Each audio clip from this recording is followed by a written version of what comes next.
Greetings, ladies and gentlemen, and welcome to the United States Transhumanist Party Virtual Enlightenment Salon of August 22nd, 2021. My name is Gennady Stolyarov II, and I'm the chairman of the US Transhumanist Party. Today, we have a distinguished panel joining us, including our Director of Applied Innovation, David Shoemaker, our Director of Visual Art, Art Ramon Garcia, our Legislative Director, Jason Geringer, our Director of Longevity Outreach, Ben Ballweg, and our Technology Advisor and Foreign Ambassador in Spain, Dr. Jose Cordero. We also have our member Edward Hudgens joining us just now, and our special guest for today is Skip Sidiqi. We're very pleased to have Skip with us, as he is the co-founder of one of the oldest jurisdiction-specific transhumanist parties in the United States, the Washington, D.C. Transhumanist Party. In addition to his involvement in the transhumanist movement, Skip Sidiqi is a global real estate advisor based in the Washington, D.C. metro area. So he's a man of many talents, and he has been in the transhumanist movement for some time. We are excited today to learn from him about his experiences in the transhumanist movement and some of his ideas for what constitutes effective transhumanist activism and advocacy. So welcome, Skip. It's great to have you here. And to start with, tell us a bit more about your background and what led you to become interested in transhumanism in the first place. Thank you very much for the kind introduction, Gennady. And thank you very much for having me here in this panel. It is an honor to be here. And a little bit to my background. I was born in 1982 in Kabul, Afghanistan. And at the end of the war during Glasnost as Perestroika, my parents decided to leave the country, and through India, we ended up in Germany, where I got familiar with a lot of new philosophies. As most people may know, especially now from the news about Afghanistan, that the majority, almost 100%, are Muslim, which means that was also the way I was brought up. And that's the religion and belief system I was exposed to. However, when I moved to Germany, I was exposed to a lot of more philosophies, and specifically German philosophers, of which author Schopenhauer was one of my favorite in the beginning, since he said that non-existence is the normal type of being. We exist for about 100 years, and most of the time we do not exist. So that was the belief system that spoke to me. I was brought to these belief systems through asking lots of questions. And I'm excited to also hear your questions from the audience, also from you, Gennady. And those questions brought me closer to transhumanism. I experienced a lot of different things. There was one moment when I was trying to become a sports pilot, which I became at the end, but it was hang gliding in the Alps in Italy. And when I crashed at my first flight from the mountain and over 1,000 feet height distance, I was lying there on the mountain at the top, and that's when I asked myself the question, after I checked all my extremities, what's working and what's not working. I was by myself And it was a very peaceful moment. It was a very clear moment as well for me.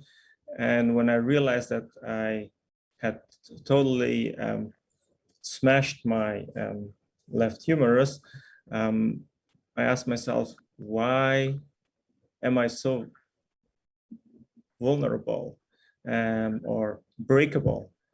And I thought it should not have happened. So that's when the questions then started and took me eventually to transhumanism. I moved in 2014 at the end to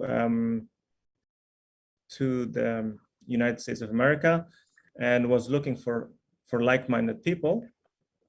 I lived at that time in Alexandria and found the Meetup. I was looking for futurists, and I was at the DC Transhumanist Party Meetup that was founded by my very good friend Nathan Orm, through whom also we know Dr. Dan, and we met at a seminar in Washington, D.C. at the library where Dr. Anthony held a presentation about alpha to omega point. And that's when I met and Nathan in person.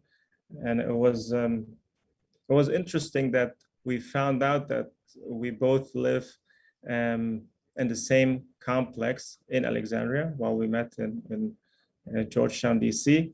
And a friendship began, and that's when slowly also all the other connections started with Zoltan and with Dan and Edward Hutchins, with you, and also Jose, David, so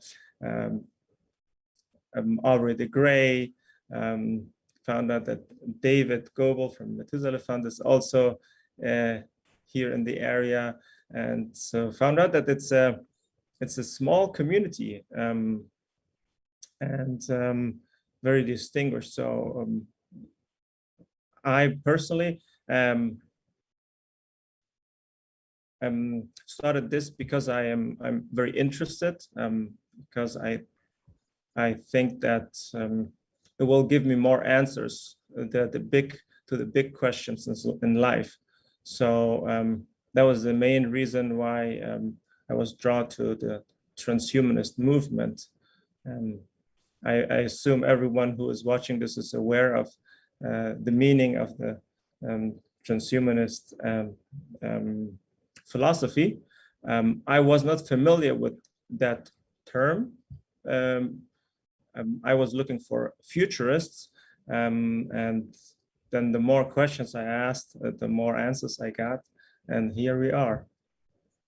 Yes, indeed. Here we are. Thank you very much, Skip, for sharing with us your origin story within the transhumanist movement. And it's interesting because I see a lot of parallels between your story and that of Zoltan Istvan, the founder of the Transhumanist Party, because Zoltan had an experience in Vietnam when he was a journalist covering the former combat zones there, when he nearly stepped on an old landmine that had been there since the Vietnam War, and his guide had essentially saved his life by warning him just as he was about to step on that landmine. And that near-death experience triggered in him the realization that he had to do something in order to overcome this vulnerability that you mentioned of the human body. So it's interesting sometimes how coming to that brink between life and death often leads people to have a serious change in priorities and to recognize what is important and to be ever more committed to protecting our fragile organisms and hopefully improving them so that they are not so fragile in the future. I even remember I, as a child, this was after I had learned about death. I had learned about death very early, as I mentioned in my book, Death is Wrong, essentially when I was 3 years old. And when I was 5, I promised that I would devote my life to the defeat of death and disease. But when I was 6, there was an incident at the summer home that my parents and grandparents had in Belarus on the outskirts of the capital, Minsk. There was a second story with a kind of old, rickety wooden staircase leading up to it.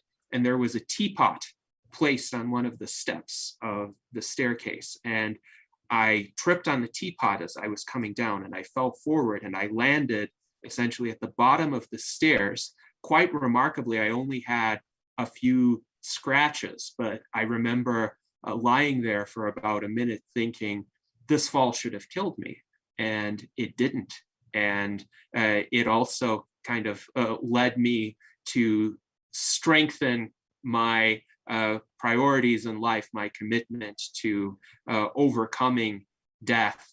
So these kinds of experiences, I think quite a few transhumanists have had them and have emerged from them more committed to this quest to preserve life. So that really is quite an important story. Thank you for sharing that, Skip. We have a question from David Wood, which I think it would be interesting for you to address, given your background from Afghanistan. He asks, does Skip think that a Muslim transhumanist movement could and should exist? Do you believe that the Islamic communities of the world can be brought to see the value of transhumanism, at least the majority of adherents to Islam? Thank you very much for this question. It's a very, very good question. And Islam is, so to say, an update to Judaism and Christianity, or it is seen by a lot of Muslims as such, just another update of the operating system, so to say.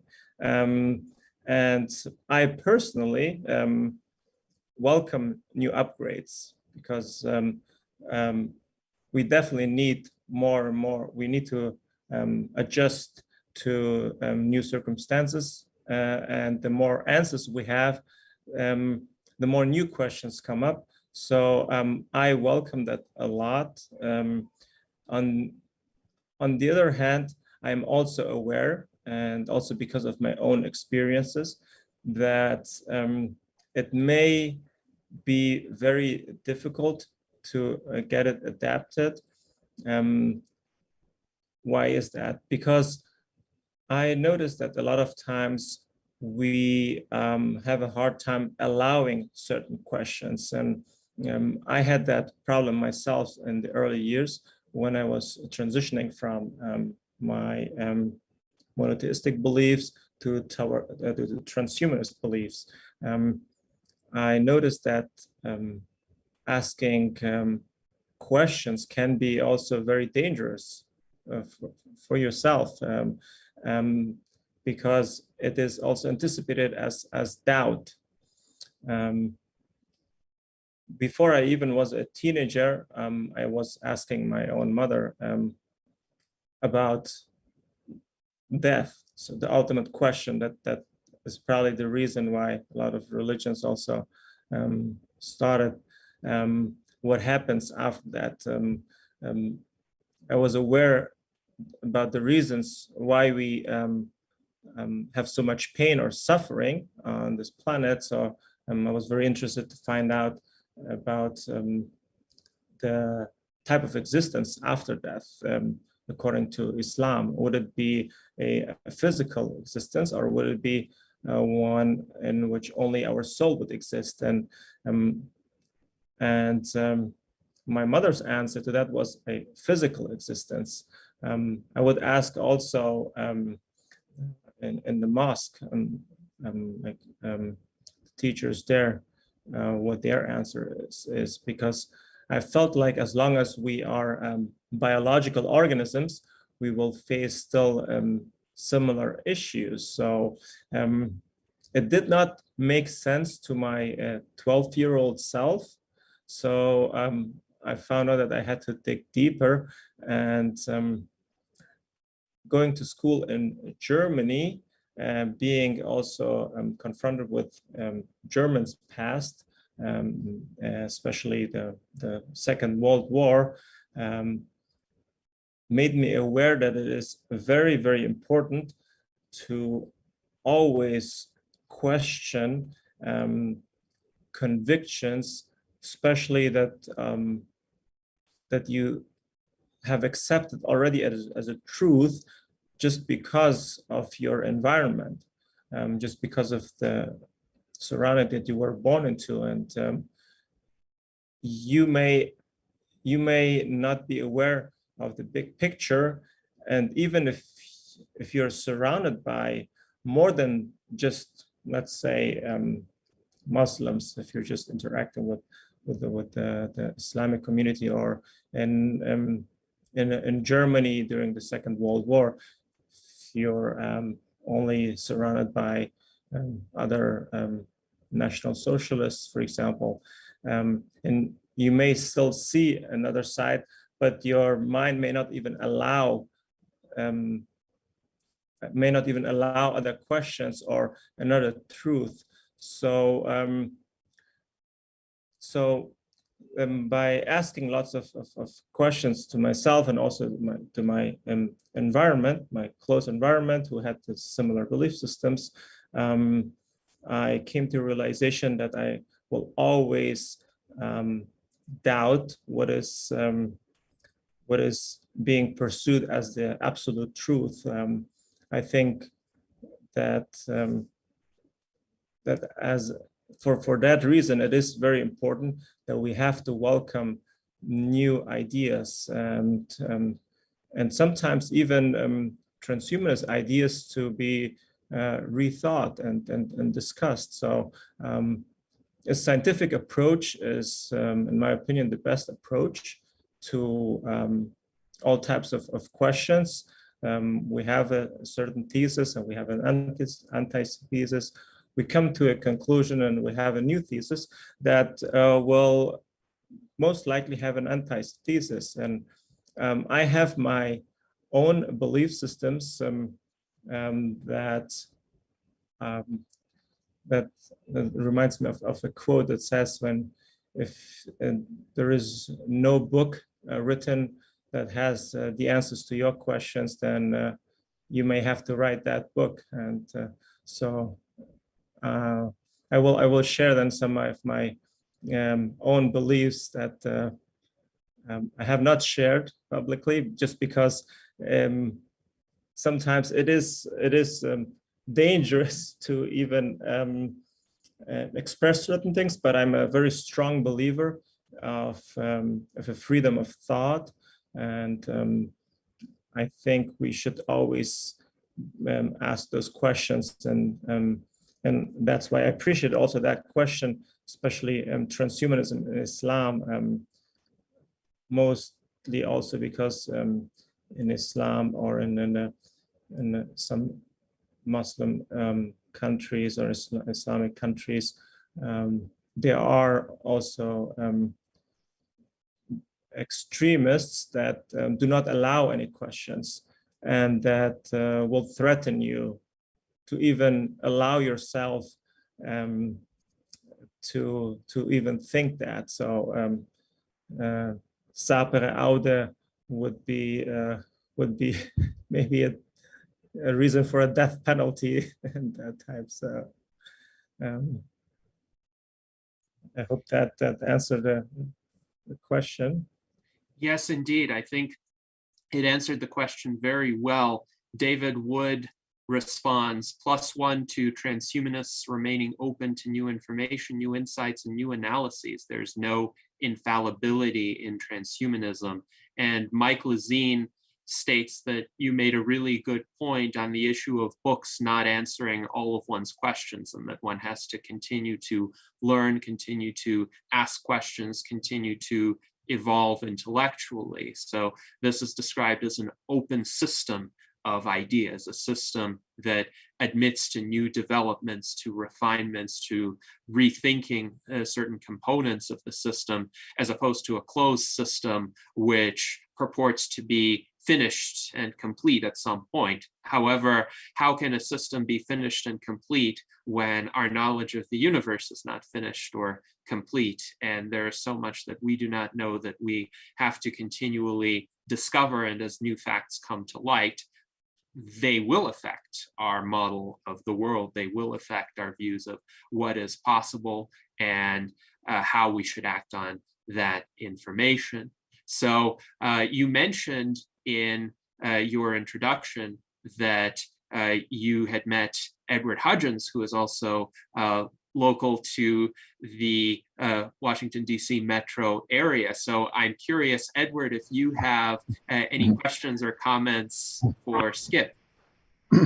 Well, Skip, you and I have kind of been having a little bit of a back and forth on LinkedIn and trying to catch up. And in fact, I spoke to the futures group that Dan Elton put on, was it 2.5 years ago, I think, down at the library in Washington, D.C. Dan, by the way, for those of you who don't know him, has moved to Boston to do some incredibly important work with artificial intelligence and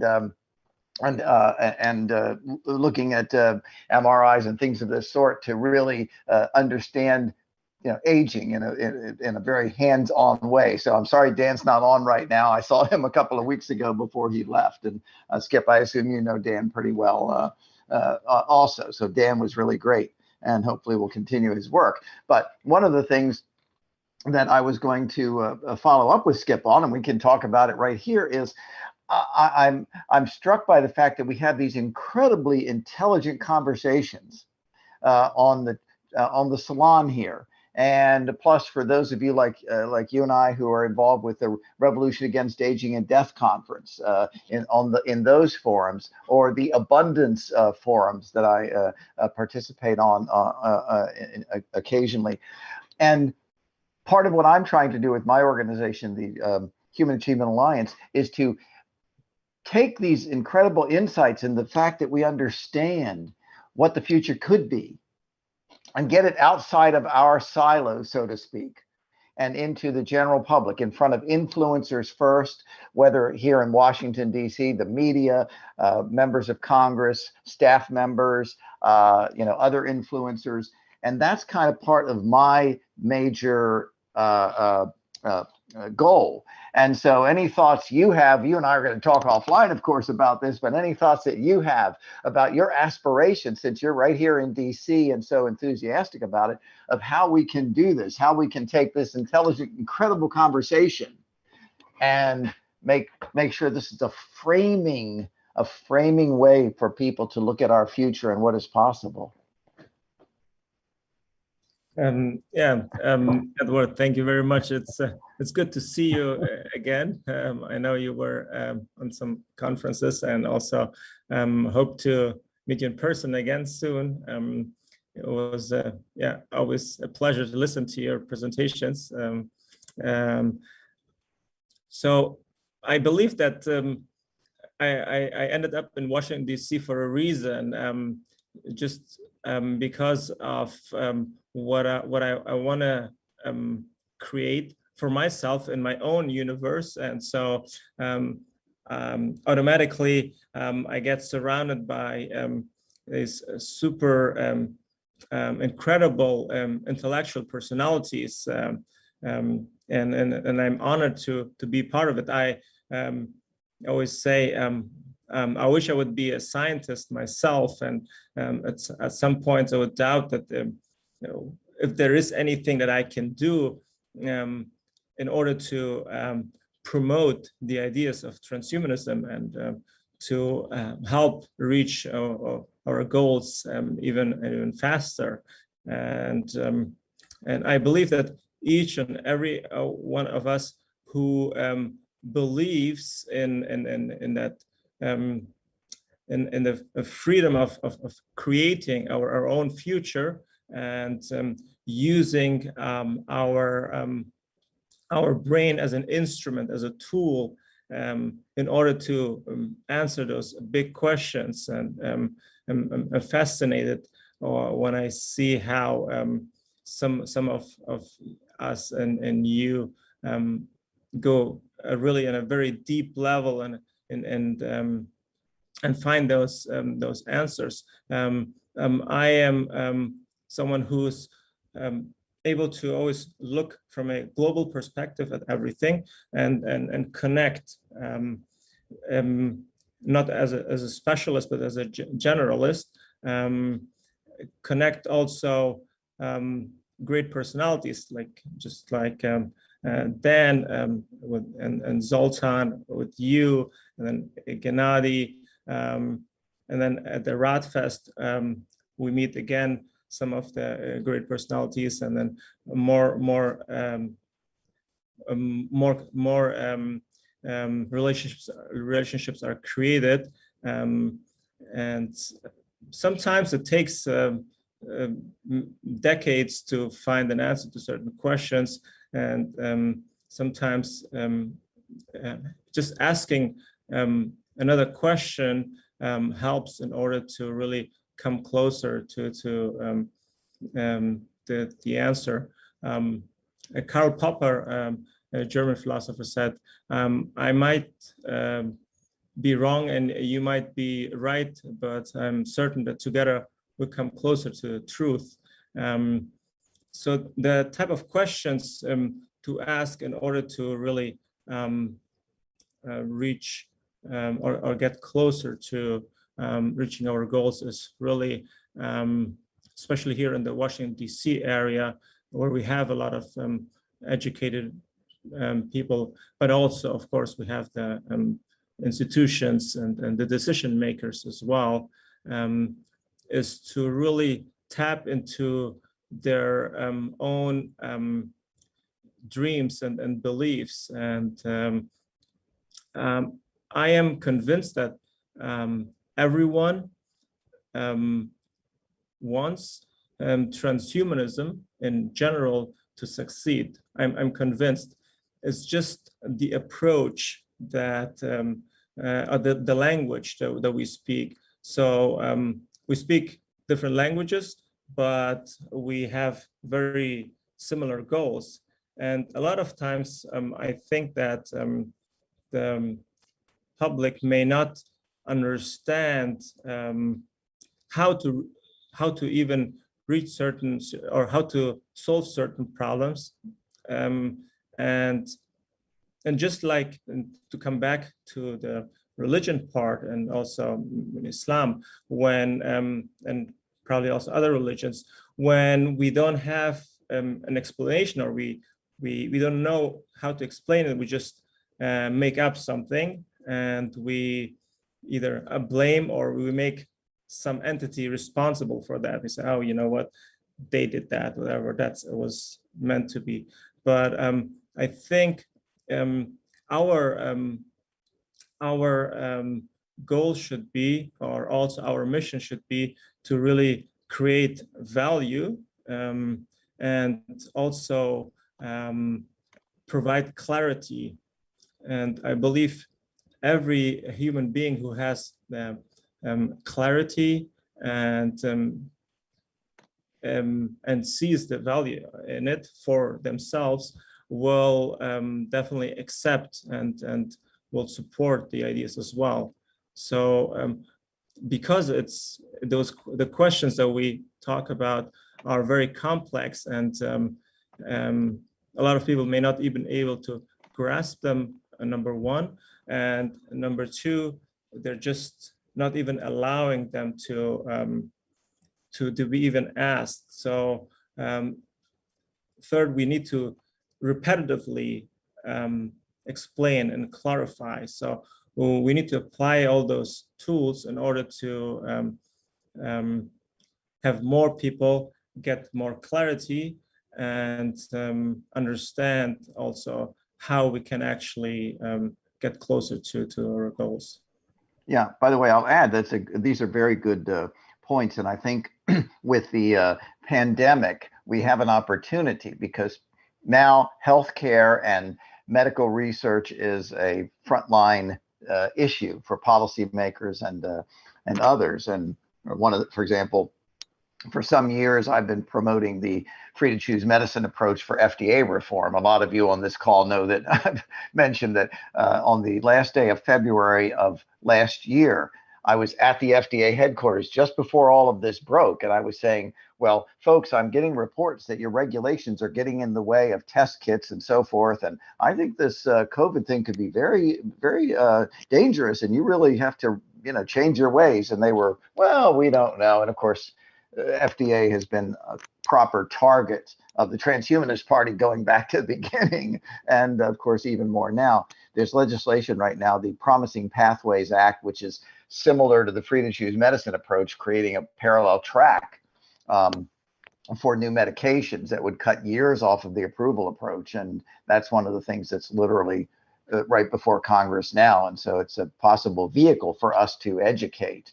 By the way, I see Jose is on, and Jose and I were both at the same Freedom Fest about a couple of weeks ago, and we had panels on you can live to 200 if the government will let you. Jose did a panel on transhumanism as well, and so it's good to see that we have this synergy between the folks here. You're doing RadFest. I met Gennady there at RadFest, the first one, 2016. So you talk about synergy.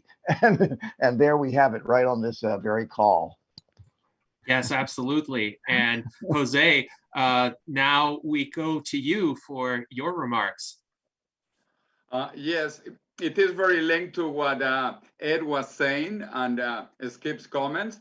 I mean, we live in a global world and we are all connected and we do things in different parts of the world at different times in our lives.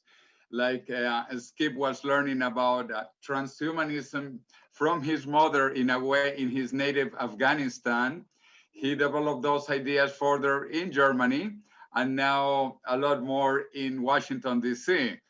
The same with many of us who have been in different places. I was before also in the USA or in my native Venezuela. Now I am in Spain. So we have to keep on building on the people before us and these ideas. And so actually talking about Washington, DC, because it is so important. I used to go a lot before because the World Future Society headquarters was in Washington. And I would go every year, maybe once or twice. And then in the early 2000s, there was a small community there as well, a transhumanist community. And I participated in a couple of meetings. And I even remember that Ben Gortzel, who is now the chairman of Humanity Plus, which used to be the World Transhumanist Association, he lived in Washington, DC. So he organized some meetings and some other transhumanists organized some other meetings. So I wonder if you have been able to make links with that older group of transhumanists and to grow the local community, because it is important. And obviously in these times of internet as well, we can use new technologies, but still we need to meet in person, like Ed is meeting with you, Skip, and some other people. But anyway, my comment is about the older generations in Washington, DC, and maybe in Germany, if you have kept in touch with them. Thank you, Jose. In Germany, I have not made any connections yet in a transhumanist community. However, I'm aware of the transhumanist movement in Germany as well. Here in the Washington D.C. area, from the people that you mentioned from that are a little bit longer in active, I would say David Goebel is one of them that I've connected with, and in the past couple months, I would have just personal talks with him for half an hour, just to talk in general. He is just like a lot of you as well, specialists, and and that I respect a lot, and I'm very grateful for to have. So David is one of them that comes to mind that I have connected with, and I hope that we will have him also in a panel. So that's Gennady, and so we know that that he discovered, so to say, Aubrey de Grey. Maybe a lot of people may not know, but he saw the potential in him, and then Methuselah Foundation as well. So that's the connection that I have here in the DC area. Yes, indeed. And I see Edward is showing Aubrey de Grey's book, Ending Aging, which is a great read. And David Goebel will indeed be our guest for a special virtual Enlightenment Salon on September 6th, 2021. That's Monday, Labor Day, because David Goebel is generally unavailable on weekends, but we found just the occasion to have him join us during a Monday that happens to be a weekend day for most people. So we are quite looking forward to that. And with regard to your comments, Skip, about being a generalist, that resonated with a lot of our viewers. Mike Lazine comments that we really need generalists as well, not just specialists for our party.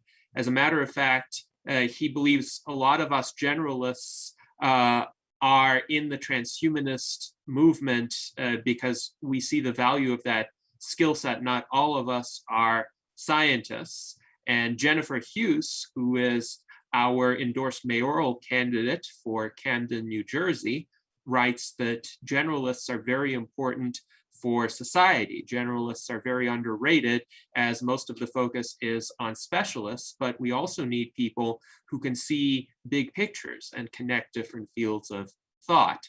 She points out that Jacques Fresco, who founded the Venus Project, was a generalist, and he accomplished an entire blueprint for a better world for all people and repairing and maintaining the planet. Unfortunately, he died during the last decade at the age of 102. He was quite long-lived for our time. He was able to achieve a lot.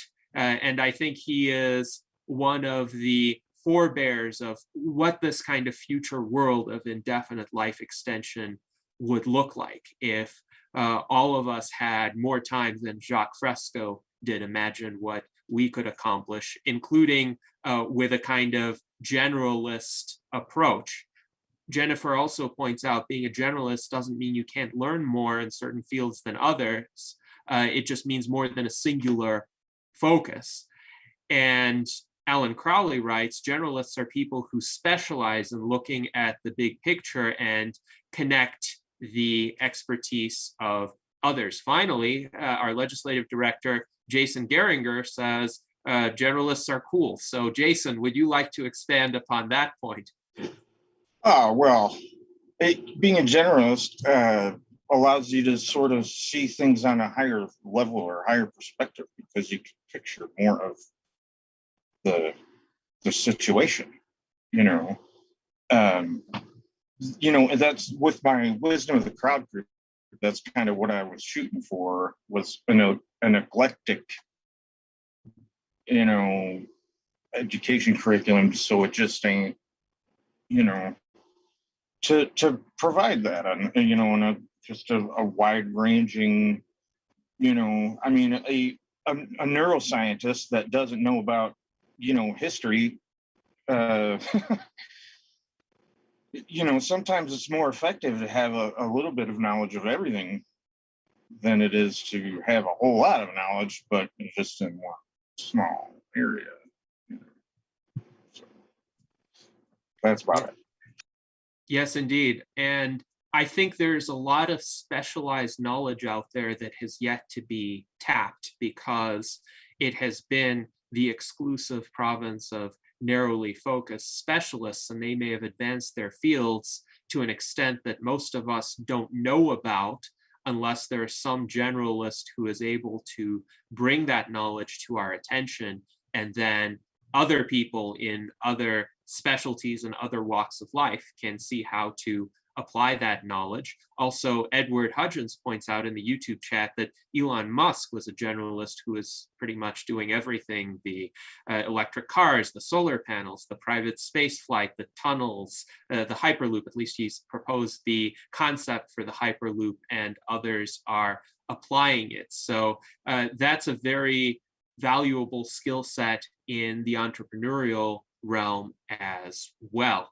Now, also, Skip, we've had some more discussion in the chat about religions and how religions relate to transhumanism and the prospect for indefinite longevity. And it's interesting that you pointed out that many people whom you encountered from a theological standpoint told you that the resurrection would be in the flesh. It wouldn't just be a kind of spiritual existence. And that's also compatible with the Russian cosmist view, for instance, of a thinker like Nikolai Fyodorov, who in the late 19th century was writing about how the great common task of humankind was not just to extend lifespans indefinitely, but to resurrect everyone who had ever lived physically. And he thought this would be possible through future science. So he was a very devout Orthodox Christian, but he was open to that possibility. And he brought in some ideas that later on inspired many transhumanists in the 20th and 21st centuries. On the other hand, Jason Geringer writes that Christianity has had its extremists too, and they're similar to some of the Muslim extremists in that their view is questioning truth means a lack of faith. So that hostile attitude toward questioning, it's not specific to any religion. It's not even specific to any given philosophy or ideology. It seems to be more of a personality trait that then gets projected onto various worldviews. Now, Daniel Twett asks an interesting question. Would religions have had much growth potential without incorporating the promise of various afterlife flavors? And I'm curious, Skip, what do you think about that? Is the promise of an afterlife essential to a religion, or could a religion continue to exist if we don't have to worry about an afterlife because we have a fairly reliable expectation of this life continuing indefinitely? Do you think religions could adapt to that and continue to be relevant to their followers? I'm glad we're actually getting back to the talking about this and also in specific to religion. So we have to differentiate between the monotheistic religions and some other religions that we have. And so we know that in general, a lot of times in monotheistic religions, fear is being used as a reason in order to control and also to implement a lot of the rules in these religions. So in Islam and Christianity and Judaism, the promise of an afterlife is made to live in paradise. So it's a total declining the life here, which is actually a very sad view to have. Just always thinking about afterlife and never really living this life here and not seeing it. So living pretty much almost all your life in fear, not necessarily obviously, but the fear is always in the back of your head. So it's really how to live your life in general, and then also not not asking the big questions. The religions that do not really offer an afterlife, well, if they do, then they offer an afterlife again in this world. I believe that religion can offer an afterlife and still be relevant in certain ways. One of them could be as supposed to thinking of being cryopreserved when described legally dead, and then being taken back to life. So that would be a physical life in this world. I believe that we can have also religions with an immortal physical life as well. In fact, I believe that a lot of the monotheistic religions could not imagine or couldn't really find a way to offer that to us humans. I think we are needed to help them. So it's our responsibility to offer them those solutions, to find and show them how the promise of immortality can be fulfilled and can be also proven, and so that we do not really need to believe, but we know. At some point in my life, I didn't want to believe anymore. I just wanted to know. Now I understand also the power of belief. And if you allow, I want to just take a step back into how I moved from really being a religious Muslim and to a transhumanist now. And it took me almost 20 years, which is a quite long time. And at some point, I even compared myself to what was going on in my head with Martin Luther when he had these blasphemic thoughts and he was trying to fight them, and he had a struggle with himself, which is very real. So it is a struggle. So the people that the extremists that we mentioned earlier, who do not even allow questions to be asked, or do not even allow new thoughts, are afraid of losing their identity. It's such a fixed belief system they have. It's what their life is based on, and they know exactly how to live their daily life. They need that anchor in order to really have a meaning in life, have a reason to just exist. And when you take that away from them, suddenly there is maybe no reason anymore to live. So so it is very a real problem. So I believe we have to be almost compassionate, empathic with those that are being brought up in a religious environment. And so I'm talking from my perspective. When and I'm thinking now about that, what songs like "Losing My Religion," "Sitting in a Corner." So it is really serious, and once you do not have that anymore, you may become totally suicidal, and that's why I think I became also a supporter of a very pessimistic worldview, where I believed in non-existence, and so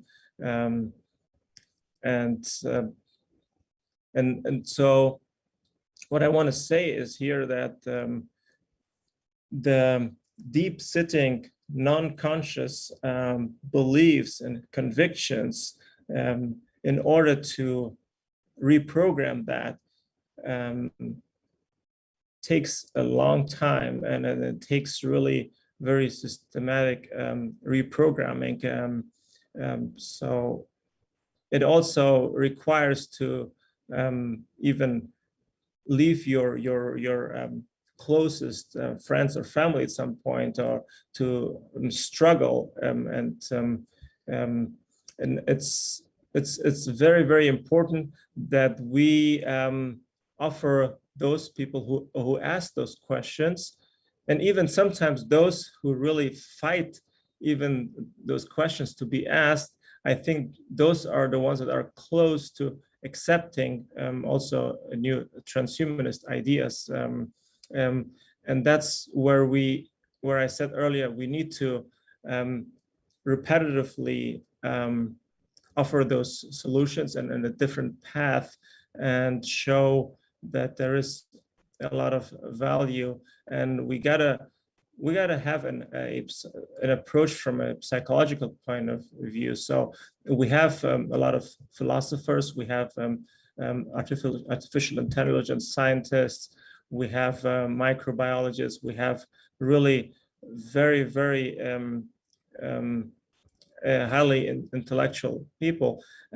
We need definitely psychologists and psychiatrists in the transhumanist movement who can really tap into that non-conscious mind. So to understand really why do so many people still resist those so obvious transhumanist ideas that are just being offered to them. So it's almost, and I see that when I talk to fellow transhumanists, I say, I don't understand why can they not accept? Why is that? And so, the answer to that question is really fear of loss of identity, fear of not having really any replacement. So when we talk about transhumanism, the movement, and also about when we talk about religion, and also to come back to the question that I'm answering, if there is any room or chance for religion if we do not have the afterlife premises. So so we need to be able to offer them an afterlife, or even better, an immortal life here. I personally believe also in an infinity and eternity. So I know that it's the alpha omega point, is there's a beginning and there has to be an end. I personally do believe in infinity and then eternity, and I believe in now not anymore in non-existence, but in actually eternal existence as well, just in different forms, and like you said, the earlier, is that there is so much that we don't know, and then there is another category that there is so much that we don't know about that we don't know about. So it's that I think that part is even much bigger. So, and because of this fact, there is so much unknown that we have to believe in the unknown and in the infinite possibilities, and that we can create anything that we believe in. And that's what I want to believe in. And I know that there are great minds out there that are able to find ways to make those visions happen. So at this point, I understand and I accept for myself that all I need is a vision, and I have to find those great minds to just find the path and the solutions to those in order to reach that vision, in order to create what I have envisioned, and so that that there is really so much more out there, and every new door opens 10 new doors and so many more possibilities. So it's a very, very exciting way to look at it, and I'm thinking now about the fact that a lot of people say, oh, I do not want to live forever or even longer than 100, 200, because it might get boring. But that tells me only that we're not believing in the unknown. We limit ourselves. And so I see Jason says freedom of mind, and also I think you may probably want to share that with the audience, what Jason heard about. You can say I tried to invite a cult expert on the show to talk about undue influence and freedom of mind and what all that is, but he was too busy. He told us no. But maybe someday. Yeah, maybe. Now we have a comment and a question from David Shoemaker. So David, please go ahead. Yeah, I'm very, very happy to see how the direction of the salon has gone today. I think this is a subject that we really have not touched on very much. And I'm really glad that we have an opportunity to do this. I came here expecting to talk about state politics and state organizations for the Transhumanist Party. Perhaps we'll get to that. I'm the chairman for the Arizona Transhumanist Party, as well as being a director here for the National Party. But really what I wanted to talk about is I'm listening to you talk about the intersection between how religion and transhumanism move together. And that's something also that we share in common, because I consider myself a Christian transhumanist. I grew up in a very fundamental Christian background, which I've moved away from over the years and taken a much more, what I call a cosmopolitan view of religion that allows me to bring many other things into my my sphere. So listening to you talk, I realize that what we've been talking about here with transhumanism and religion together is a little bit like the generalist specialist argument, which we've also talked about. When I talk to some religious people, they are very specialized in their point of view. And they, for example, if they're Christian, they know nothing about Muslim except maybe what somebody's told them in passing. They might know a little more about Judaism, but only from a certain point of view. So these silos become like specialist silos. And I think we need these overarching conversations to try to bring these views together with a positive, forward-looking worldview. So I asked myself, why is that so hard to do? And I'm reminded of a quote, which I will butcher, from F. Scott Fitzgerald, where he says, intelligence is being able to hold two, and I will say, and maybe multiple, contrasting ideas together in your mind at the same time. And I've been trying to do that. So in this big party, in this big tent party that we have quite a spectrum of religious viewpoints. We have quite a spectrum of political viewpoints, and those sometimes cause dissension. But perhaps we're back to F. Scott Fitzgerald saying, let's keep both of these ideas in mind and see if we can envision an even bigger picture. And I don't want to put words in your mouth, so I'm interested in what you think of this approach. I have transhumanism in one hand, and I have my Christianity as I see it in another hand, and I don't see them as opposites.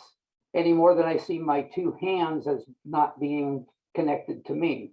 They're part of a total system here, which I need to really be able to do more than I could do with one hand. So if you could comment on that and tell me whether or not that's crazy, or if we can work on this together.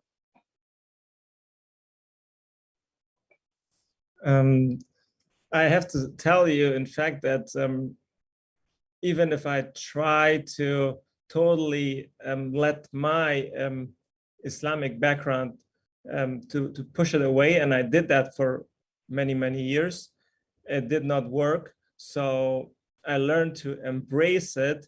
And as a matter of fact, I'm doing the same thing as you do. So I resonate with you very much so. Just resisting it totally does not help. And there is a lot of truth, and there are a lot of tools from Christianity or in Islam that we can use to create really a path for ourselves. Even though we have, of course, these big religions with in Islam, you have really a step-by-step process. So almost everything in life is regulated. There is an answer for almost every question that you may have. But I believe it's important to see it just as a guidance, and create your own truth. And even though we're sitting here in this panel and we may talk the same language, but our internal reality is still a totally different one. And so that is why we have to really create our own combination of everything that we have experienced and our own belief systems, and accept that what we have learned from our parents, from our family members, or from whatever environment that we have grown up with. Also from our closest friends that we've made who believe in Christianity or in Islam different that we do, and who are not transhumanists. I love the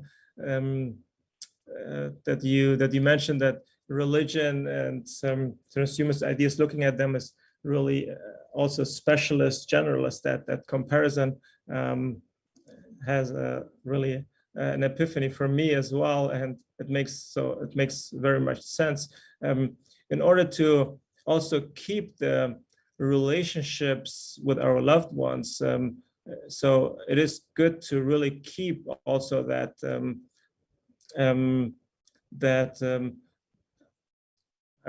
don't want to say love, but that belief system of Christianity or Islam, and to implement it into our transhumanist ideas. I do believe in unity. Just like you said, there is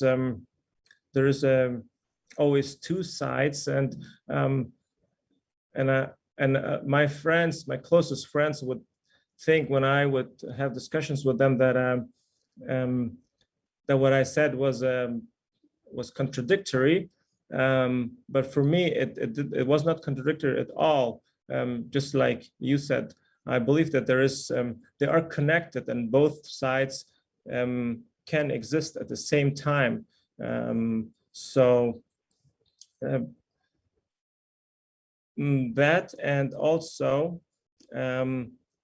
because we also wanted to talk about activism, politics, and I want to mention that a lot that we talked about before is very important in order to offer better activism, in order to really win more supporters, because it all starts with asking the questions, and the right questions, and we need to understand really the majority. And we have really a majority of religious people, especially in politics. When you look at the Senate, Congress members, and when you look at their religious affiliations, so they're all religious, pretty much. So we need to really find their synergies. We need to find those connecting points. We need to ask them more questions, need to understand even better. It is great, of course, that we talk with like-minded people who have the same belief system, but it is even more important that we talk more openly and listen more carefully to those who do not believe in what we believe. And so that is so, so important. And so not to really shut the door right away. Just bringing an example, when someone comes and says, I'm a Republican, I'm a Trump supporter, and not to shut the door, but really stay serious and ask questions to find out, okay, what is the reason for it? And also, if we have really even an extreme Muslim, also really asking those questions, or a personal example from Germany again. When I was younger, we were playing soccer outside, and then this one guy approached us with a swastika tattooed on his shoulder, and he was looking like a typical neo-Nazi. And my mom saw us, and she got scared because, well, in Germany, when you have black hair, then, or when you're a foreigner, of course, we know that, or especially when you're a Muslim, you don't have to be necessarily a Jew in order to not to be liked by the neo-Nazis. So so this guy came, and I could have reacted just like my mom thought, okay, you know what is he doing? He feeling attacked and trying to run away or fight. On the contrary, what we did is we asked him what he wanted, and he said, I want to play soccer with you guys. And at first we're a little bit like, yeah, why is this happening? Why does he want to play? And we started just playing soccer, and nothing else happened. He seemed to be a great guy, and all he wanted is just to be part of a group. He wanted that really sense of belonging and play. I don't remember if I asked him any really questions, but I think he was not the most intellectual or intelligent person. He just was looking for something to be liked by other people, and that's an example on another level. But I think you can take that and apply that to a lot of other believers in our society, where they have a reason why they believe in that. And I think again, that understanding that will help us in order to offer better activism, to really have a better approach also here in the Washington DC area, where we have really the opportunities to reach a lot of decision makers. And you would think, okay, we expect a lot of decision makers on that they understand our viewpoints because it makes so obvious, it makes so much sense. Why don't they get it? And so really understanding their why. So why don't they want to open the doors? Why they don't want to listen, or why they don't want to understand? And when we understand the why, then we can really find out how to approach that. And so by asking the right questions and being really much more open to that, and not especially non-judgmental. That is very important, that we have to be that, to create that unity, because as humans, we're all have the same destiny at this point, and we face all the same challenges on a biological level. And so in order to evolve as a species, we need to understand each other much more. So when we understand each other better, we're able to we were able to reach our transhumanist goals much faster, even though we're taking a step back. But I think we need that preparation so that more people will accept and not block our policies and ideas. Yeah, I would, think that's I exactly would, right. I would summarize by saying, know your audience. I think that's exactly right, because I will tolerate wide ranging viewpoints, but I won't tolerate someone who only wants to talk and will not listen. So the idea is that if I want to talk to somebody about transhumanism or my view of Christianity or my view of anything, I need to be able to have an openness that I'm willing to change my mind, because how can I expect that for the other person? So you have to be able to talk and listen both. And I saw a comment in the internal chat from Edward, where he was talking about working with the Trump administration on FDA reform and now seeking to work with the Biden administration on FDA reform. We need to be able to carry these conversations wherever they go. And I think we need to be able to be open to alternate viewpoints ourselves and not just trying to convince somebody else of how right we are about a particular topic. I think I heard that in what you were saying, and I wanted to comment. Thanks. Couldn't agree more.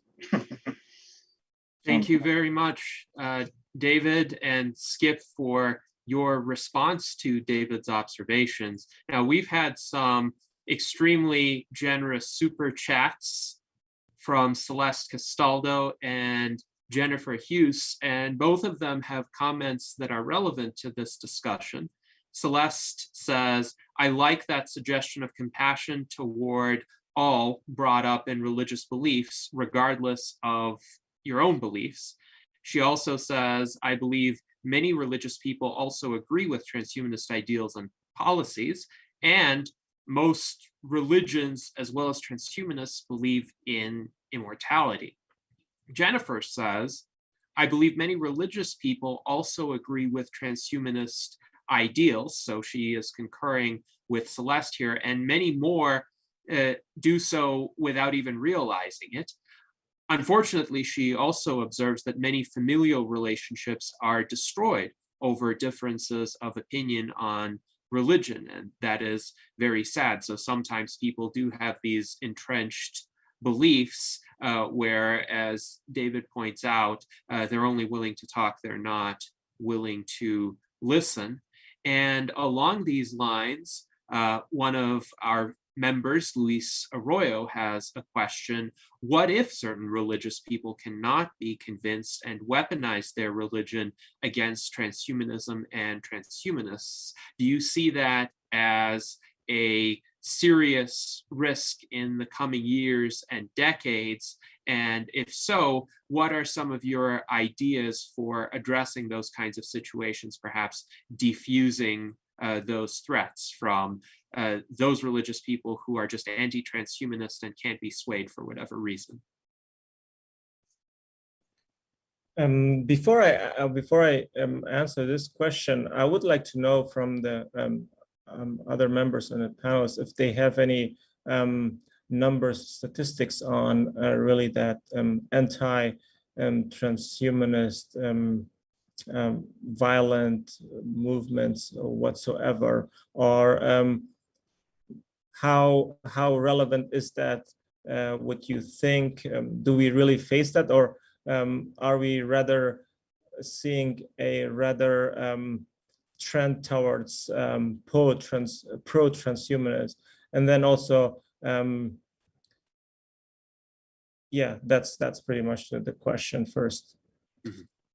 Now, I'm not aware of any numerical statistics. My anecdotal experience is that many of the more established mainstream religions, they don't really have a position on transhumanism as such, but many of the practitioners of those religions are at least willing to keep an open mind to various transhumanist ideas. We do run into problems with religious fundamentalists or religious extremists, particularly of the, let's say, alt-right conspiracy theorist variety. So the same people who think that the Illuminati and the New World Order are trying to conspire to secretly rule the human species, they're also the ones who think that, well, it's unnatural and against the will of God for transhumanists to implement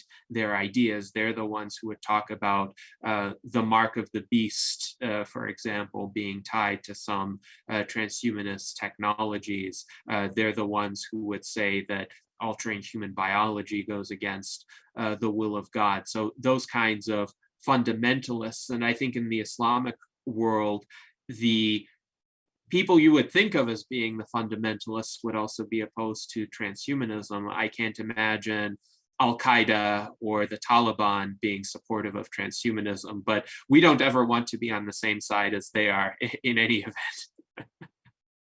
So that's my answer, but I do wonder if anyone else has observations along these lines of how various religious communities respond to transhumanism. Well, I'd like to say, there was humanism before transhumanism. So, a lot of our values come from humanism. So, I mean, the religions have been having it out with humanism for a while now, and I don't really remember them gaining any kind of big ground on humanism. Humanism's still there,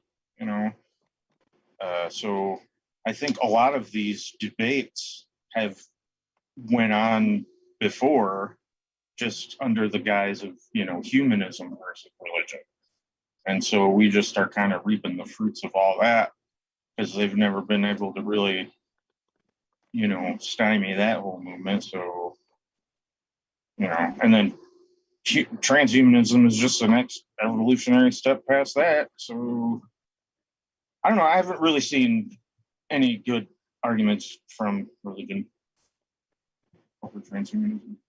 That's my personal opinion. Jose. Yes, I also have some comments based on my book with David Wood, who is also watching us on YouTube, which name is The Death of Death, in Spanish, La Muerte de la Muerte. And here in Spain, where there is a very strong Catholic elite, some people don't like the idea of the death of death, because the death of death implies the death of religion, because traditional religion lives out of death, the fear of death and money's pain after death or before death. So some conservative religious people are not too much in favor of the death of death in our biological state. So I just wanted to make that comment. I have found that in Spain and in other Spanish-speaking countries, so that might be different in different cultures, different areas, but it is a sad reality that some conservative religious people, at least in some countries, do not seem to like the idea of the death of death. Well, And I would say we have that here too. I mean, certain really fundamentalist, hellfire preaching, are not going to want the death of death, because that's a big arrow in their quiver. They use fear-based manipulation to fill their pews, and that means they can't do that no more. So, and my argument would be, if you're using fear-based manipulation to begin with, well, that's probably something you shouldn't have been doing in the first place. So, oh well. Yeah, Skip, I see a problem, a potential problem. Because I know if you look on YouTube, there's a lot of fundamentalist Christians that have, anti-transhumanist views because it's the work of the devil and the Antichrist. In the Quran, they speak of a similar Antichrist person they call the Al-Dajjal, and this guy's supposed to have an eye like a grape or something. So if ever there is a technology for cybernetic eyes, and then people start to associate this guy as being the Dajjal because he has that cybernetic eye and an eye like grape, then possibly there might be some, more opposition to transhumanism, much like the Christians fundamentalists have. Yes, and Edward, you mentioned a Pew survey that was done in 2015, and I believe the results were published in 2016. I have shared the link in the YouTube chat. Could you perhaps discuss those survey findings? Yeah, and I just posted the link to the piece that I wrote about that survey, and I know one of the individuals who was involved in that. And essentially, this was a survey by Pew, which is a reputable organization here in the United States, and they looked at the public attitudes about biomedical technologies for enhanced human abilities. And what they found, and I've got a quote here, I'm pulling up on the screen, majorities of US adults say they would be very or somewhat worried about gene editing, 68%, brain chips, 69%, and synthetic blood, 63%. Technologies that, of course, obviously could help health, make you smarter, make you stronger, and so forth. And what was interesting in the survey, and I just posted, and I'll post in the YouTube as well on my other computer here, was that you had an interesting divide. And I found, looking at other information about why we had those attitudes, some of them were, in fact, as we discussed here, religious, for the reasons we have just heard. Though interestingly enough, what tends to happen is, as for example, heart transplants initially, some religious people said this is terrible, and then when they got a heart disease, well, maybe it's not so terrible. Some of the opposition, interestingly enough, came from the left as opposed to the right, and it was, well, this can mean inequality. After all, we're going to have people who have money who at first can profit from these breakthroughs, and it's going to leave the rest of us all behind. It was very similar to the fear of a digital divide that we had in the late 1990s. That somehow there's going to be a very small group that have computers that can access all the information and data in the world, and then there's going to be the masses who are in ignorance and oppressed and on. Of course, we went from having 0 people with smartphones in 2007 to 87% of adults now have smartphones.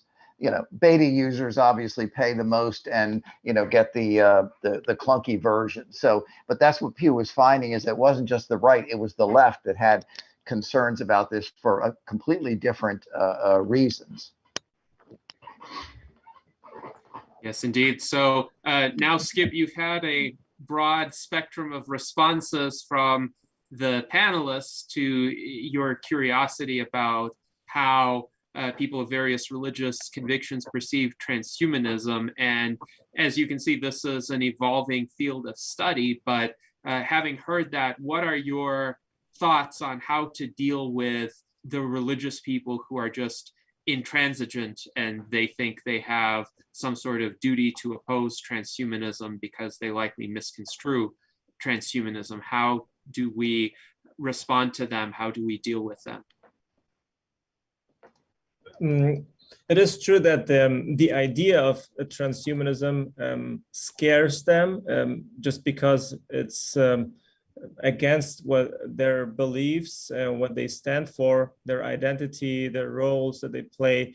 A lot of times also, of course, the power that they may have and the loss of power once transhumanist ideas take over.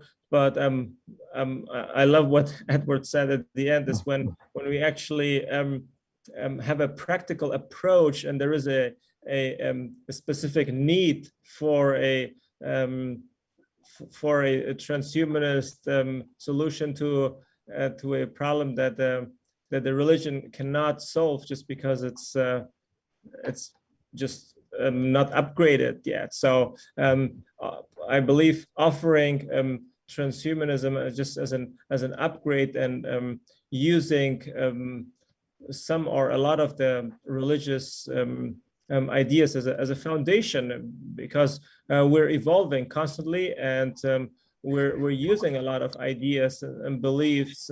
We just look at them now from a new perspective, and and history repeats anyway, that when we have new ideas, and if they're radical and people's minds don't even allow to accept them, and try to resist and try to fight them, and that's where we need to just use really our weapon, which is a practical approach, hands-on, and just doing it, and suddenly we'll see that a lot of religious people are actually using or living a very transhumanist lifestyle, and sometimes not even being aware of it. But once you make them aware, I believe then they just have to accept the fact, like, yeah, actually, well, thank you very much. Without you, we couldn't survive, or we couldn't even follow our own religious beliefs. So we are actually helping them to help themselves in a way. And if it gets very violent, of course, at some point, we need to defend ourselves as well, of course. And so, as much as we are tolerant and open for discussions, verbal discussions, not for militant or violent attacks there that would actually hurt ourselves. So I saw Edward said something that finds an almost quasi-religious people who see humans as pollution on the earth and see living too long almost as a sin. Yes, we have a lot of different opinions there, just trying to really resist those new ideas. One thing that I wanted to also mention, what I think it was Jason who said about the Dajjal. No, sorry, Art. It was Art. The Dajjal. I'm very familiar with that as I was in a Muslim community for a while, and also deep in the community, and so I listened a lot. And when I was in the United States, some of the connections were still intact. And there was this one group in which also one of my older friends were part, who were convinced that Zoltan Istvan was the leader of that that antichrist movement. And I had to tell him, hey, actually I know him. He's a friend, and he is not at all trying to follow those Illuminati, whatever movements those are, and the belief systems. I think we see that all the time, really happening, that history repeats, new ideas come, and there's a lot of resistance, and then a few years later, sometimes it takes a little bit longer, we see it's being applied to, it becomes mainstream. And also, and there's another example of history repeats itself. What's happening maybe in the country where I was born, and since it's now all over the news, is that we saw that the Taliban taking over, and everyone is paying attention and think Afghanistan needs help. And of course, it's a humanitarian crisis, and we definitely need to support each other as humans. at the same time, we have to also remember that Afghanistan and their people, they have certain strategies and approaches where they make the enemy believe that they win, only to let them expose themselves and then attack and then eventually win, actually. So that there is a strategy that I've not seen being discussed in public, but which might be very true for Afghanistan at this point. But then again, yeah, history repeats in all categories all the time, and so yeah, that's so far from me to this. Yes, thank you. Those are quite insightful observations, and indeed, it seems to me many people are what I call implicit transhumanists. They're not aware of the term transhumanism, perhaps, or they wouldn't agree with associating that term with themselves, but they use technologies that are extremely advanced, like mobile phones, computers, internet access, and more rudimentary technologies, the printing press, eyeglasses, mechanical calculators. Those are technologies that alter what is possible for humans to do, how it is possible for humans to live their lives. And indeed, perhaps an emphasis on that, on the ways that people are already transhumanist, could help sway some of them to not be so hostile to this worldview.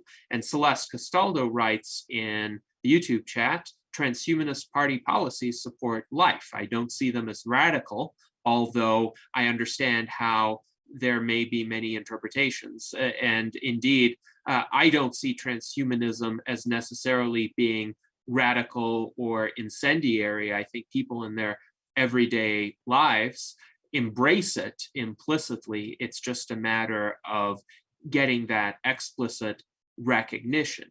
Now, Celeste also recently became our Northern California liaison. So she is one of what I hope will be many regional representatives of the US Transhumanist Party, and she will be trying to build our network and our membership in Northern California.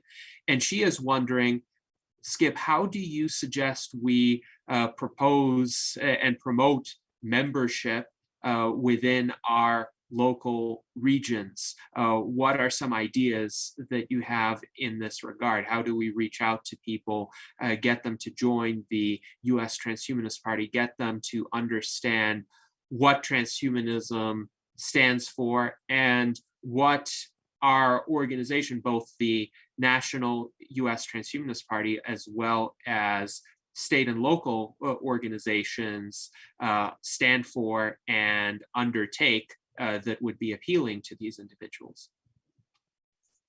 Thank you for that question. I believe that if we take away the focus on immortality and on reversal of aging and focus more on the things that are more in the now, in the reality that we can apply now, that may seem or perceived as an enhancement to being more youthful from a cellular level, not only in a really superficial level, and showing the value and all the benefits that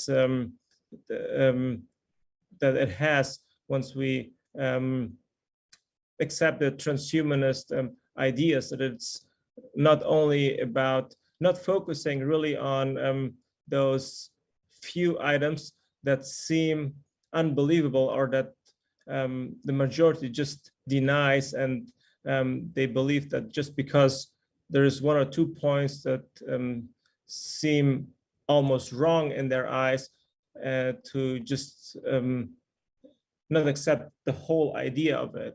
So I think the way we can win more members is to really put emphasis on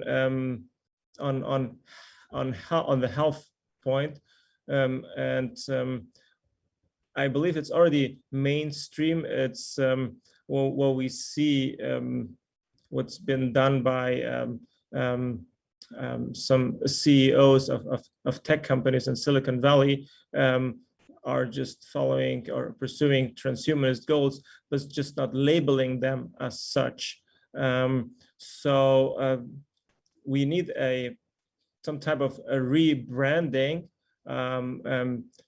using really our the marketing approaches to really show that the ideas that we have, and that the policies that we offer will help solve certain problems, or help really living a healthier life. And we have a big industry in fitness and health and science and technology to really show that it's cool, that it's pretty cool, and that people are more receptive to that.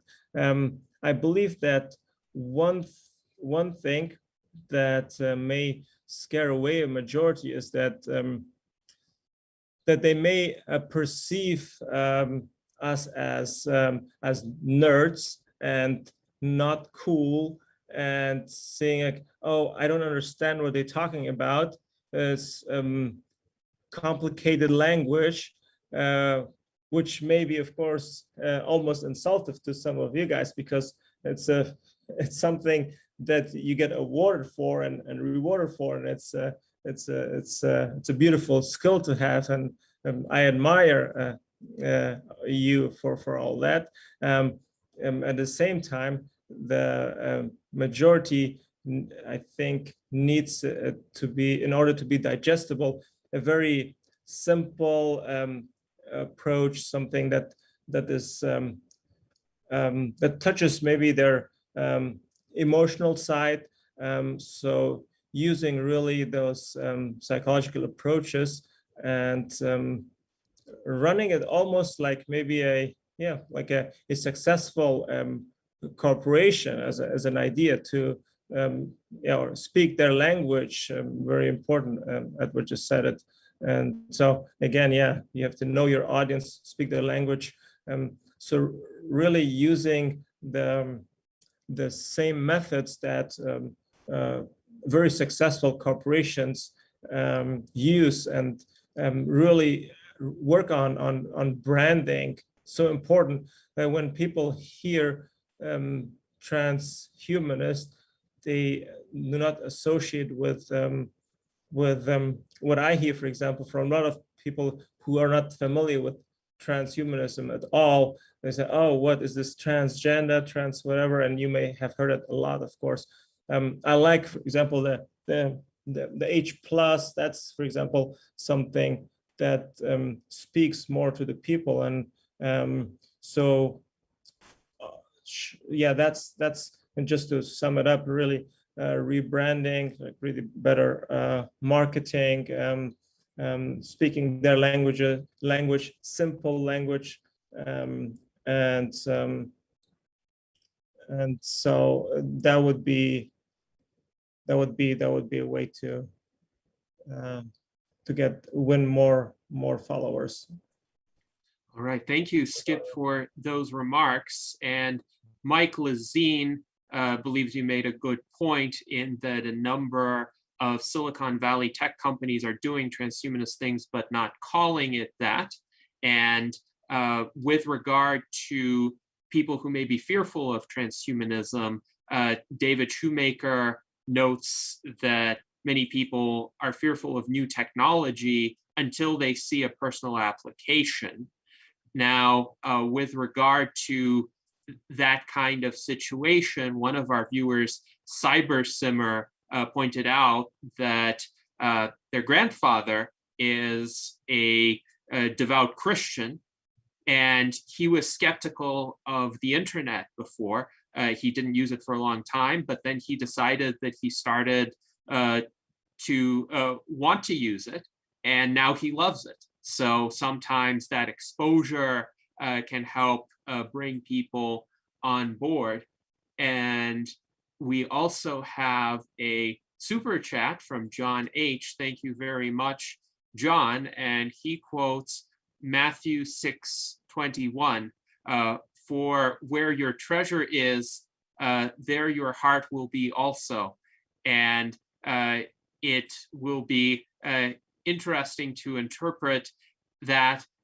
John says he thought he would just toss in a religion bit to that, but one could say this speaks to a kind of financial or material motive on the part of many people. So something that affects their material well-being, they will also be more interested in, more invested in. So if people see these technologies as being remunerative to them in some way, helping elevate their standard of living, then they might be more interested in transhumanism. But I think you make good points in that how do we connect transhumanism to something that people would consider appealing or in colloquial terms, cool. So I think a lot of people think Elon Musk is cool. And we could emphasize that Elon Musk is doing transhumanist things. He may not be using that term, but that is what SpaceX is about. That is what Tesla is about. That is what the Hyperloop is about. These are technologies that revolutionize the human condition, give us options that we didn't have before. So making that connection is important. David, you had a point in this regard. I wanted to follow up on the comment about people being afraid of new tech until they find an application for it. And I think that applies to transhumanism as well. I know here in Arizona, getting back to the state parties, the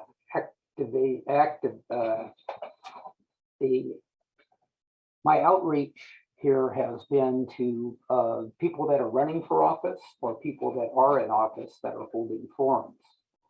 And since the pandemic, these forums have been Zoom chats, much like what we're doing now.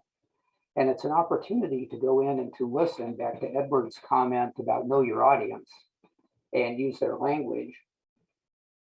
But I think I'm director of applied innovation. So I'm looking at how can I apply innovations that we would think that would come from the transhumanist community and apply those to real world everyday problems that politicians want to solve.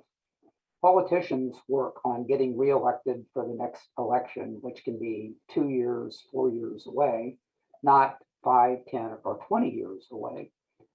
So I try to talk to them and find out water use here, for example, is an issue in Arizona.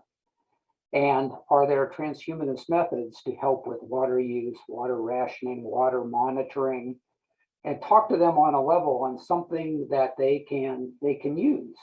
And showing up again and again allows you to get trusted. And then when I start to bring up a bigger issue, I don't get the automatic, well, we're not going to talk about that. So I think it takes the small steps, but relating it back to what I said about fear, they fear transhumanism because they're thinking we're talking about 2030, 2045, or beyond, and their viewpoint is much shorter.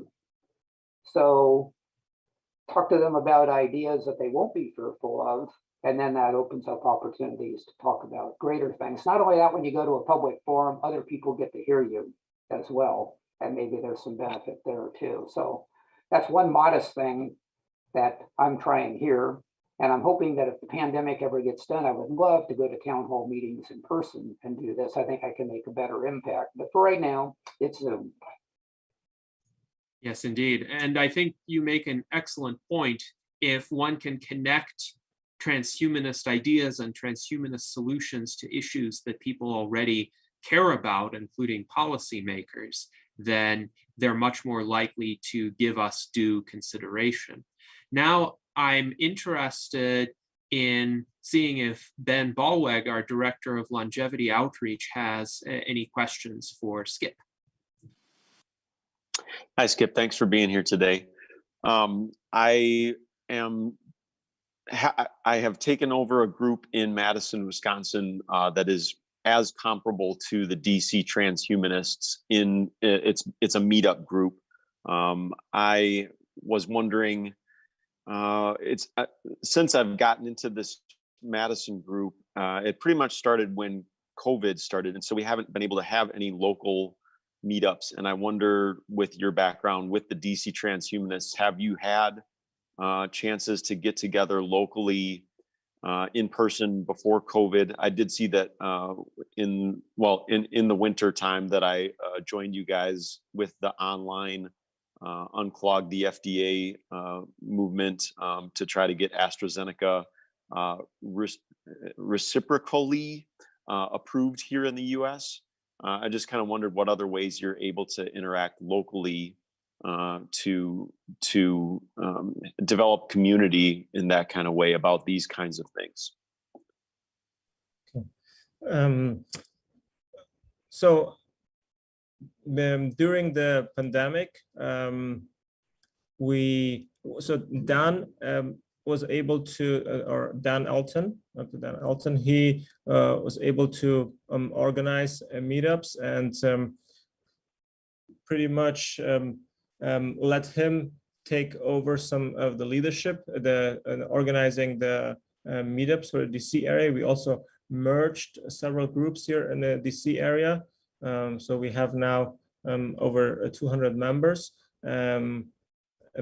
Pre-pandemic, we would meet in DC or in Arlington in the libraries, and would have either someone present in person. So at one point it was Edward Hutchins, or it was Dr. Anthony Chakai, for example. We had Zoltan István once join us virtually while we would meet in person.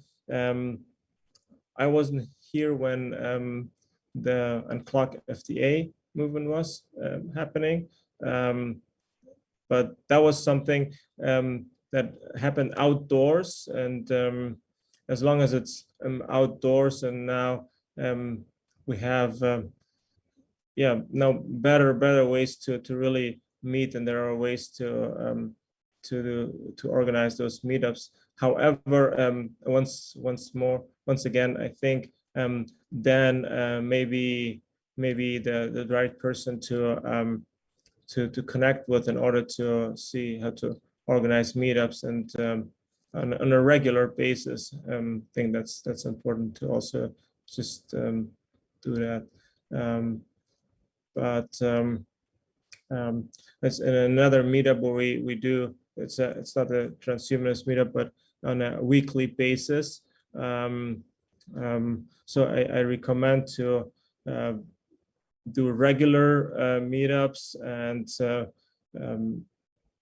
and people, more and more people usually also show up if it's regular and they know it's happening at the same time, at the same location, and with different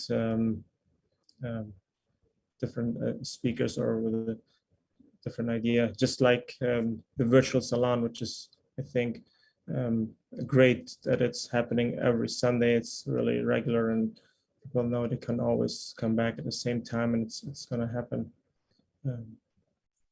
And thank you for having me, of course, as well.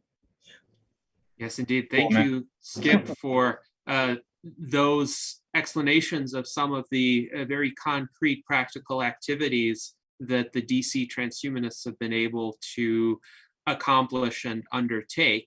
And as a follow-up question to that, what approaches, what activities do you believe have been most effective in drawing people to the meetups of the DC transhumanists and getting people to become engaged and remain engaged with our community? That's a good question. I have to reflect and see which were the most effective. I have a feeling that we have a consistently new members joining us, and it happens slowly but consistently over the past years. We also had we attended with Zoltan, for example, the DNC as well, offering regular meetups was most effective, showing that we are active, and especially when it was in person, we had more people attending, just because really that thing that connects much more, and holding it specifically in the library for some reason that help people, I think, who are interested in a transhumanism, love also the environment of being in a library. I personally was actually, as a kid, was my favorite spot, being in a library. So and I think people that are interested in transhumanism would like that as well. Yes, indeed. And meeting in libraries is a promising prospect. Hopefully that can happen more frequently once the pandemic subsides a bit and more of the restrictions are lifted. Right now, it's possible to hold small gatherings, but I think a lot of people would still be reluctant to attend a larger gathering. I also think, at least in more normal times, perhaps food might help. So if people have an incentive to come and maybe have some pizza, that would be an additional draw. If they get free food, they might as well stay and listen to some interesting ideas for an hour and then make some connections with the attendees. But there are a variety of approaches that can be used along these lines. So now I'm curious if Art Ramon has any questions or comments for Skip. Just to follow up on earlier about the Dajjal, like I said, kind of wanted a bit more insight since you have that. Like I said, I think it could be used to mobilize. So there's a lot of fanatical Christians out there, and they could try to mobilize a lot of opposition in Muslim communities. If they could sort of try and tie this technology of a cybernetic eye with the depiction of the Antichrist figure in the Quran, the Al-Dajjal, which I think it says it's a grape. He has a special eye like a grape. So just any more insight would be helpful. Okay, so yes, the Dajjal is almost everywhere. Whenever, like you said, when they see one eye, it's being seen as a symbol. So symbolism plays in general a huge role, and even though there is no connection at all, there is a fear or to fight against that, and then even Google, or the word Google in itself, or Coca-Cola, when you turn the Coke around, it's like Juj al-Majuj, and you have the you find these almost everywhere. And I honestly, it's been now many years that I've totally not paid attention to it at all.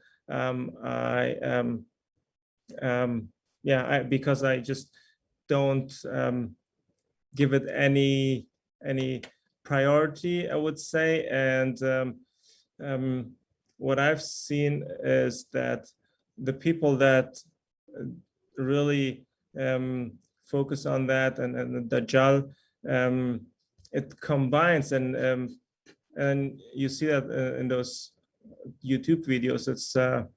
It's going into a direction that puts a lot of those people, and I'm talking about also especially Muslims, into a deep depression. So that has been an issue so far, seeing the Dajjal everywhere, the cameras everywhere and surveillance, but knowing that there is nothing that they can do against. So that there is really, that's why I'm not really giving it so much relevance, that there should be any violence coming from that group. Yeah, that's so far, that's it. Yes, Okay, indeed. thank you. And I don't think the threat of violence has been that extreme yet when directed against transhumanists, though there have been some uncomfortable situations when Zoltan, for instance, was threatened during his campaign. And I think it was by a fundamentalist extremist. Jose has had an experience as well in Spain when somebody threatened him in 2017. So this unfortunately does happen. It doesn't happen often, and I hope that that will continue to be a rarity if it happens at all, but we do need to be vigilant about that. And we need to make sure that our community is resilient enough that we can support one another in those kinds of circumstances. I believe that when any transhumanist who is active on behalf of our movement, who is doing good work, is threatened or maligned or endangered or falsely accused in any way, that it is the responsibility of our entire community to come to that person's defense. And that could be in many ways. It could be in terms of public statements of support. It could be in terms of logistical assistance. It could be in terms of advice about how to navigate that situation. And I think we're all better off for having that network. And one of the great achievements of the DC transhumanists, I believe, is that they've been building that network for a long time. And you've mentioned a lot of prominent people within our movement who were connected to one another as a result of this. And I'm curious, Skip, as to what you consider to have been some of the other benefits of building that network over the past 7 years. Do you think this has really helped to raise the prominence of the transhumanist movement and the scope of what we can achieve? Absolutely, yes.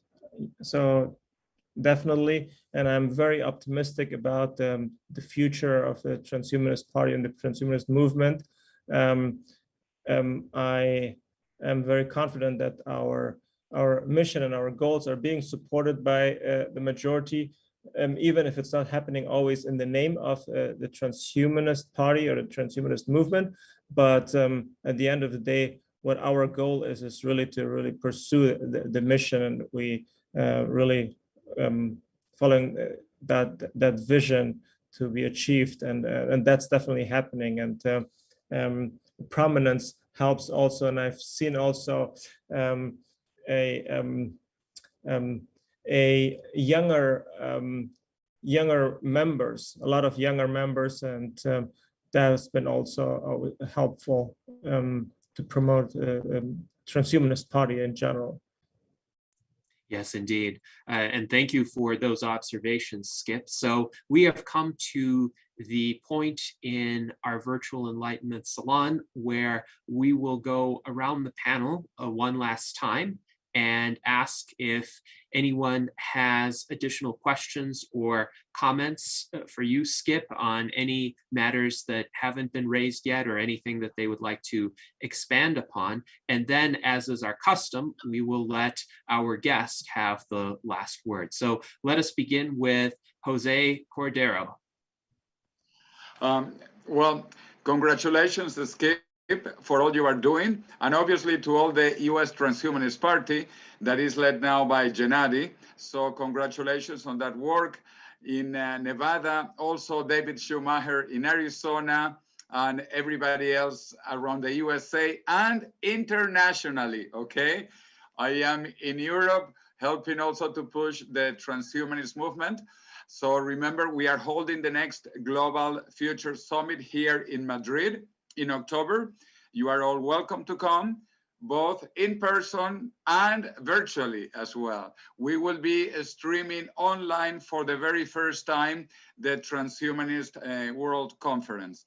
So I hope to see you all here and keep on doing your great work in your cities, because we are united for this common cause to take transhumanism to the planet and then beyond, to Mars, the moon, and other parts of the solar system and the galaxy. So those are my comments of encouragement, and let's keep on working together. Excellent. Thank you very much, Jose. And now let us go to Jason Geringer. Hey, Skip. One thing I was hoping that maybe we could cooperate on tracking legislation there in DC. All the lists that I have, well, you know, DC is not a state, so they're not in the state list. And so I was hoping to get a good source there in DC for whatever is going on, especially around DC statehood legislation. And also, I hope to get a little project going on ballot access, and so we can cooperate with ballot access in all the states. And hopefully maybe have some sort of team that can reach out to the other parties.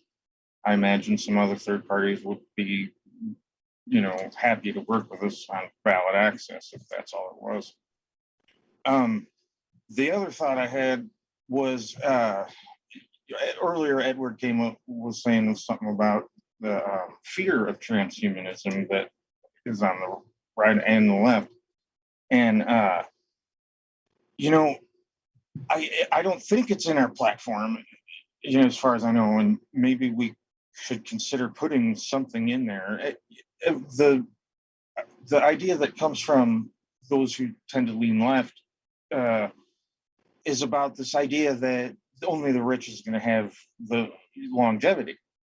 And we always come back with the argument about cell phones, you know, that, you know, hey, if technology comes out, it's first expensive and crappy and then gets better and cheaper, you know, and everybody gets it. Well, you know, maybe we should actually spell that out so that way we don't have to keep having that argument. It can be right in the platform and be like, here, we support getting, you know, the technology into everyone's hands as soon as possible, you know. So that's just a suggestion maybe for some future legislation added to the platform. But the question, I guess, would be, how do you feel about cooperating on ballot access and stuff? I would say let's talk about that offline, see if there is any synergies we can create, any cooperation if that is possible, or maybe if I can connect you with someone in the area that's maybe a better fit. Awesome. Again, I'm on most all the platforms, or get a hold of Gennady, or, you know, sounds good. Awesome. Yes, indeed. And depending on the outcome of your conversation and who will be collaborating with Jason on ballot access, I can get all of the relevant individuals in contact with Richard Winger, who is a national ballot access expert. He tracks ballot access related legislation and measures in all of the states, and he is aware of the developments at the various state legislatures, as well as the hurdles to ballot access that minor political parties face. He's also happy to help any minor political party. So he helps the Libertarians, he helps the Greens, he helps the Independent American Party, he helps the Socialist Party, he has helped the Transhumanist Party when we were trying to defeat Senate Bill 292 in Nevada Nevada in the 2021 legislative session. Unfortunately, we could not get rid of the very onerous equal apportionment requirement for petition signatures there, but we put up a valiant effort in that regard. So Richard Winger is a great resource to have in this effort. So now, oh, by the way, Jason, Daniel Twett in our YouTube chat says Richard Winger is great. And he also says proportional representation and ranked choice voting are two types of pending legislation that could help the USTP as well. And of course, I strongly agree with that. The USTP platform supports both of these reforms. So thank you for a great discussion of these subjects. Now let's go to Ben Ballweg for his final remarks. Skip, I'll just say thanks for your time today, and I look forward to interacting with you about how to further the transhuman mission. Thanks so much. Take care. All right, thank you to Ben. And now let us go to Art Ramon. Yeah, Skip, thanks for the insight, and thanks for coming on the show. Thank you. Thank you, Art Ramon. And now we go to David Shoemaker. I'll echo everyone's fine comments. We're really glad to have had you as a guest today. This has, from a personal standpoint, been most enjoyable, and I appreciate that. One of the things that's come up, though, and I think I've heard it a little bit, like what Jason was talking about, perhaps, as I look around, as I look at the faces here on my Zoom screen, I see Gennady, who's not only the chairman of the U.S. Transhumanist Party, but you are also the leader of the Nevada Transhumanist Party. And as I look around, I see that perhaps there would be some value in getting together every so often. I don't know what the right interval is, and discuss what's working, what's not working in various states, just to get different ideas. And then that brings up a broader issue that I'll throw out for Gennady and everyone else, is I get ideas for working groups on voter access and election reform and a number of other things. Now, if time was infinite, we could get to all of them, but maybe we could prioritize them and try working some collaborative effort together.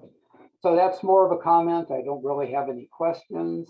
Feel free to comment if you wish, but thank you so much for being here today.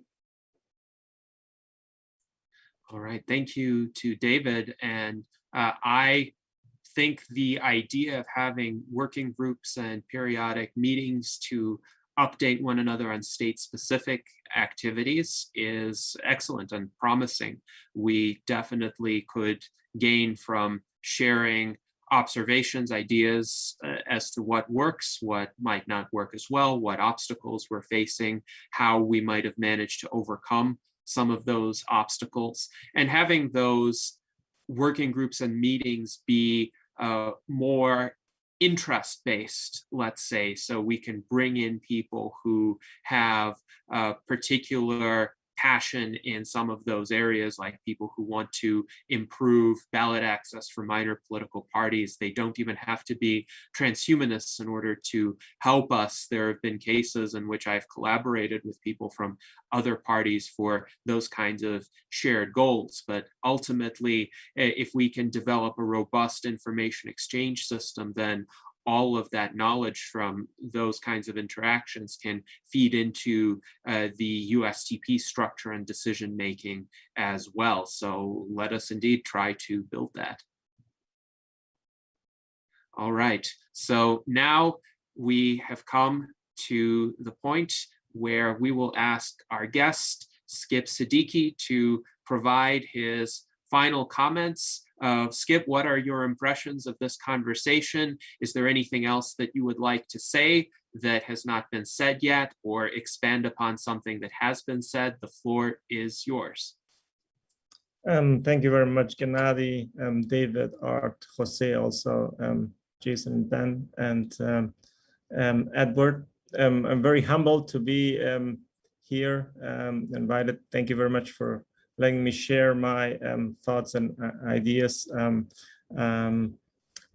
I am very very confident. That's I just want to emphasize that our visions are going in the right direction, and I'm optimistic, and yeah, very grateful for all the work that everyone's doing, and I think the hard work has to continue, of course, on a regular basis. That's very important, that we keep that going. Thank you very much. And thank you, Skip, for joining us today, for sharing your insights. This was a thought-provoking conversation, a multifaceted conversation, and one that opens up room for many productive future collaborations. And I would like to inform our members of some forthcoming virtual Enlightenment salons that you will not want to miss.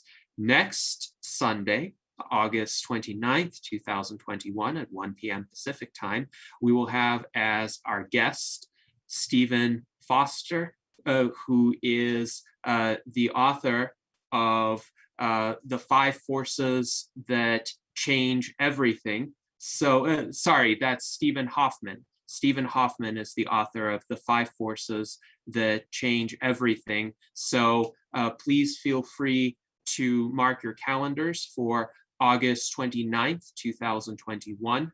And then, as I mentioned, on September 6th, 2021, that's not a Sunday, that's Monday, that's Labor Day, we will have as our guest Mr.